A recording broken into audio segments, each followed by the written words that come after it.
Alright, it's October 21st. We're back in East Texas this morning. I get one day off here. I'm gonna, I've got like 4 shooter bucks in here. I had 3 or 4 of them daylight on some scrapes, as well as in New Mexico. I'm kind of waiting on a little bit closer to gray light. These woods are just so still right now. I mean, there is zero ambient noise outside. Not a cricket, not a chirp, not a anything, no wind. It makes me nervous early season, especially walking in before daylight, because I mean, if those bucks are bedded anywhere near you, if they're within several hundred yards, you're gonna blow them out going in. But just that little bit of ambient noise from the squirrels waking up and the birds chirping, and it really just, it makes a huge difference if you ever just sit in the woods and listen to the difference between black dark and right when everything starts waking up in the woods. And I love being there when everything wakes up, and I do during the rut, because those bucks are moving so much, they're already on their feet. And that may be the case this morning. I mean, I may catch one that's already been on his feet, but I feel like that's the case a lot of times. If you're going to shoot a buck early season, especially in the morning, chances are he was already on his feet. You just caught him coming back into bed. I don't think it's very often that we're stealthy enough to get in on a buck that's bedded and you catch him slipping up mid-morning getting out of his bed, because they're not moving more than a couple hundred yards. So waiting just a little bit longer. Let's see, on time, I want to start early. 6:54, it's in 10 minutes, so I'm about to head in. Let's go see if we can kill one.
So when I was coming in, this white oak right here, it's got acorns all under it. Deer definitely been eating it. You can see where they've been busting up the gaps. There's an edge. I don't know if you can see it. It runs this way. It runs north-south. Here.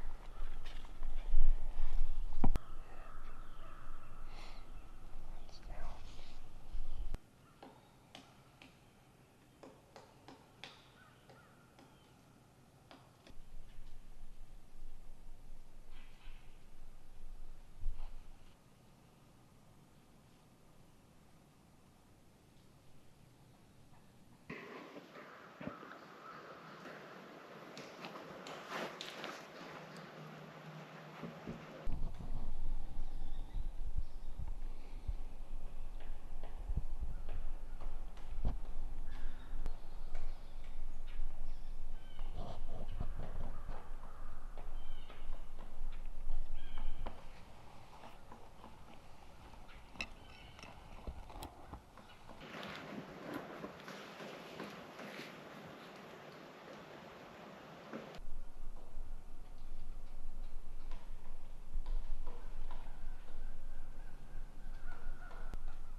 got a smell of something they didn't like.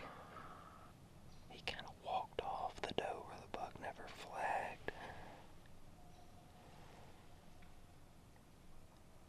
Probably gonna give it about 20 more minutes. Just in case he tries to circle and maybe doesn't catch me.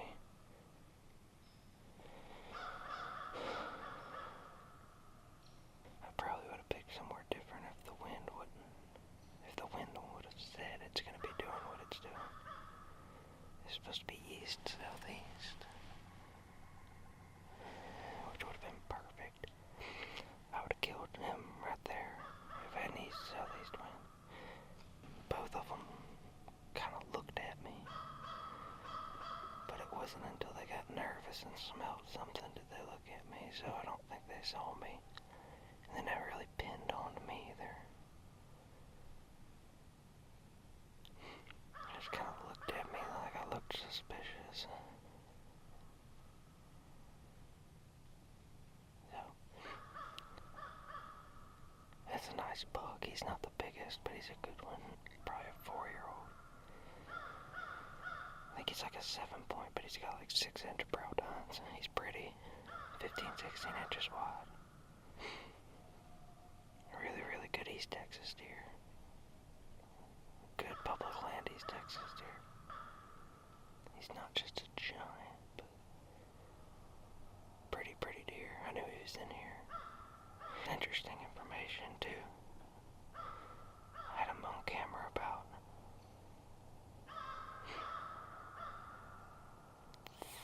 500-600 yards to the north of me. I knew he headed this way. 4:30, 2 hours before daylight, and I found where he was bedded, or at least I was close to it. That's another good example for coming in at gray light. I promise you, if I would have come in way before daylight, he would have busted me getting him in the stand. I almost wonder if he was bedded with that doe. I mean, it's getting close to that time. I've seen him chasing hard before this. I've seen him chasing hard as early as like the 15th. Maybe earlier than that. It's the 21st. I've had some real nice encounters with bucks in this area. About 6, 7, 8 years ago, I had an encounter with a really, really nice 9-point. He was already locked up with a doe, and it was on the 16th or 17th. So that buck very possibly may have been bedded with that doe, because they came out of the same spot. I'd almost bet on it. That can't go, and he showed up right where that doe showed up within 2 minutes.